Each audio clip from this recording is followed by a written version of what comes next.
Hey everybody, how's it going? Welcome to NoDQ&A video right here on NoDQ.com, as well as the YouTube channel and NoDQ&A videos affiliate, ringsidenews.com. This will be the final edition of NoDQ&A video until the Royal Rumble pay-per-view this coming Sunday. NoDQ.com has got you covered with all the latest news, rumors, and there's a lot of them. And of course, live results coverage. I will also be tweeting at twitter.com/NoDQ, my sometimes controversial remarks. You can check that out. With that being said, let's get down to your questions now regarding the Rumble and other topics. First one today comes from Eli Garcia. If WWE is shelling out big money for AJ Styles, why wouldn't they utilize him in a big way? Maybe Mania.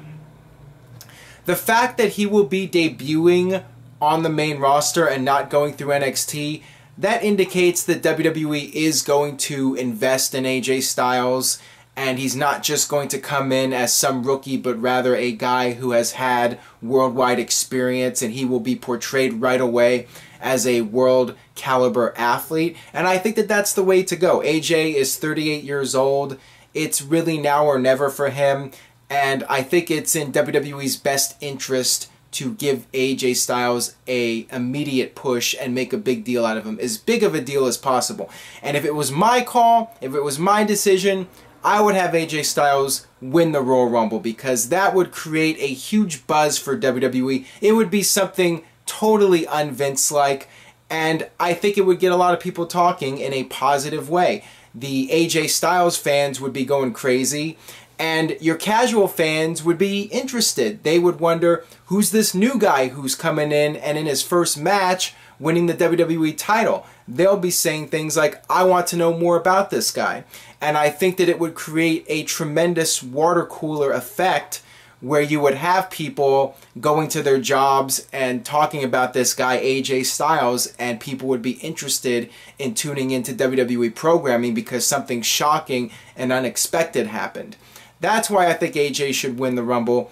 And if he does win the Rumble, I will shave off this beard, because I really do believe that AJ winning is best for business, and I will shave the beard if that happens. I will also shave the beard if Roman Reigns turns heel or if Dean Ambrose turns heel. I just want to see WWE do something out of the ordinary. There used to be the saying, anything can happen in the WWE, and I want them to do something that is completely different from what people are expecting. Alright, this one comes from Extremes Don. After seeing Cena posting a picture of AJ Styles, do you think it will be more likely that AJ will be in the Rumble match? As I mentioned in the previous video, it's really hard to say, because I think if he does show up and doesn't win, there's a greater possibility of there being a serious fan backlash during the Royal Rumble match. I think some fans would be upset if he doesn't show up in the Rumble. It's really hard to say, but the fact that Cena is posting the picture and WWE continues to post articles about it, they're trying to get people excited and hyped up about AJ Styles, but now they have to deliver. They really need to make a big deal out of AJ Styles as much as possible, especially with all this hype surrounding him. And I got this question here from Naim Nader. Assuming Seth Rollins did not get injured, would he have defeated Roman Reigns, or was Roman getting pushed regardless? Please answer in video.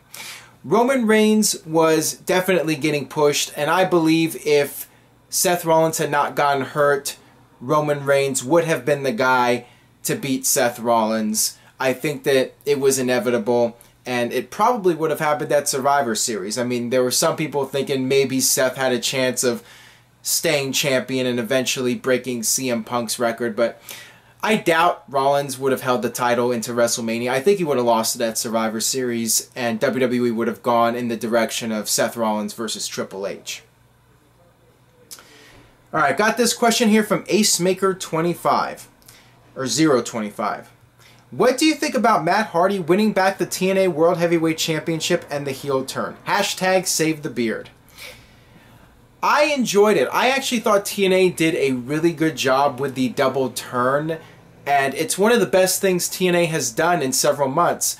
I really feel that TNA should have shot this angle on the live show on the Pop TV debut. I think that that would have made more of an impact, but I did like the fact that EC3 won the match cleanly to win the title to set up his babyface turn. And I really feel that this is something that Matt Hardy has been wanting to do for a long time. I think he's been somewhat frustrated with the internet and the fans, and he just, for the longest time, has been wanting to lash out at the fans. And you go on his Twitter page, and it's fantastic. I mean, he is just, he is having a ball with this heel turn, and he's going all the way with it. And I find his tweets to be extremely entertaining. I think now he can finally let his guard down and just say whatever's on his mind. And I sense he's really enjoying the idea of being a heel and being able to play a heel on Twitter, not just on television, but on social media as well. So I like where this is going. I think that this has some potential. Matt Hardy is the heel champion. I like it. I definitely think that it's the right decision, and EC3 is a babyface now. I'm all for it. So, you know, hats off to TNA. They shot a good angle, and we'll see where it goes from here. Alright, this one comes from B Money, the King of Kings. What do you think of the reports that Tyler Breeze has heat on him because he asked to leave a taping early? Please answer in video. I think it's unfortunate. I think that, unfortunately for guys in WWE, they are walking on eggshells and have to be really careful because any little thing that they do could get them in trouble. And I think WWE is always looking for a reason to bury somebody, in a sense, take them off television or move them down the card. Any reason to stop pushing a guy and focus on the next guy. You really have to be careful, and I think that in Tyler Breeze's case, maybe he just made a mistake, and unfortunately he's going to pay for it because there's just so many guys that want his spot, and you really have to be on your absolute best behavior at all times, and any little thing you do can get you in trouble. So on one hand, you know, maybe he shouldn't be leaving early, and maybe it's a bad thing to do that.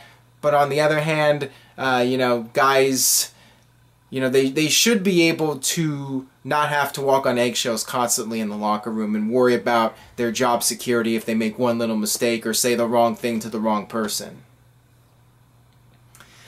Alright, this one comes from Connor. Please answer in video. Is it just me, or is the Becky-Charlotte feud interesting? Normally, I do not care.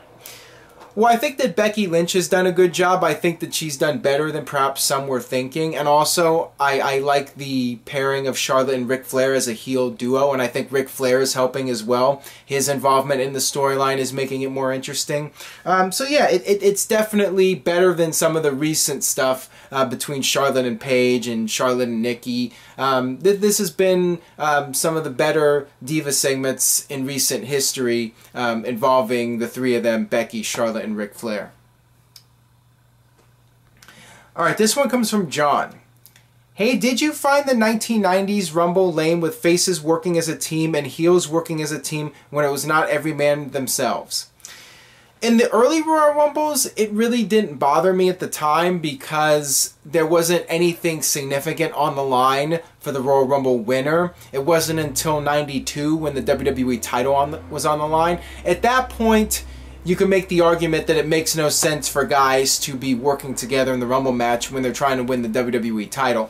The only time that I would say it made sense no matter what was when you're trying to eliminate the big guy. Like in 1990, you know, everybody working together to eliminate Andre the Giant. That makes perfect logical sense. But when the title's on the line or the WrestleMania shot's on the line, it really doesn't make a lot of sense when guys are just forming unions when at any moment somebody can turn on somebody and, you know, anything can happen in the Royal Rumble and you have no friends. It just didn't make sense for there to be alliances for the most part. But every now and then it did make sense from a storyline perspective. Alright, this one comes from Bob Hansen. The purpose of the League of Nations was to keep the title on Sheamus. Why do they still exist other than to justify new music?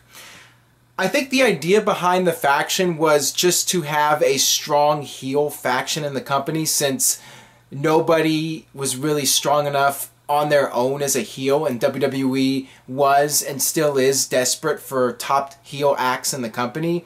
And by putting all the guys together, you know, in theory that makes a strong heel group, and it's better than having the guys separate on their own as individual heels. The fact is, though, is the League of Nations is not taken seriously, and we've seen one guy get the best of 4 guys. We've seen Roman Reigns hold his own against him. We've seen John Cena hold his own against him, and nobody takes a group seriously. So even with the uniting of these guys as a group, they really serve very little purpose in WWE right now, other than just bodies to be thrown around by the babyfaces.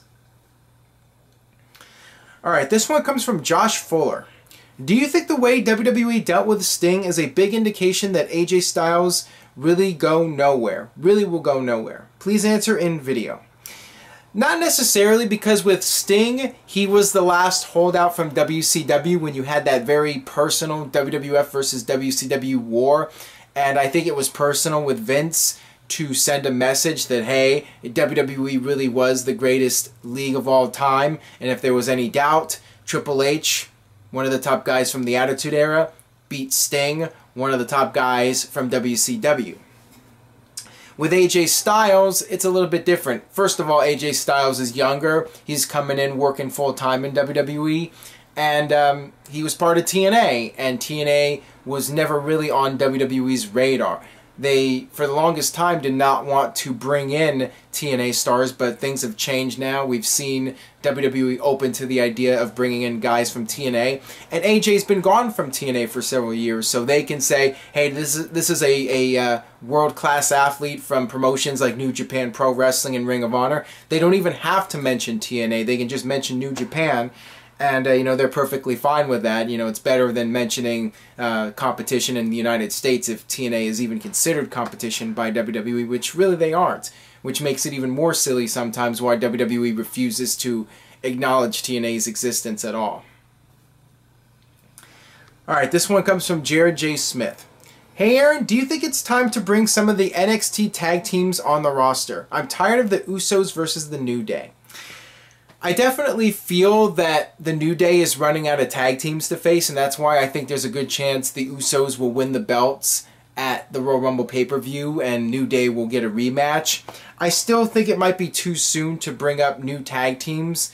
Maybe at WrestleMania or after WrestleMania you could introduce some new tag teams, but for now, I mean, I could see the Usos and New Day feud dragging out a little bit longer, but certainly by the time WrestleMania rolls through, I would like to see a few more teams debut on the main roster and give the tag team division a real boost, because beyond the Usos and New Day, there's not much in the way of tag teams right now. You have the Dudley Boys, but you know, they're not really doing much, and they already had that feud with the New Day. Alright, so that'll wrap it up for this edition of NoDQ&A video. Thanks as always for watching. If you enjoyed today's video, please give it a thumbs up on YouTube. Please share this video on Facebook and Twitter and other social media sites. And like I said at the beginning, stay tuned to NoDQ.com for the very latest regarding the Royal Rumble. Check out my predictions video with Jeff Meacham, and I will see you guys next time for more.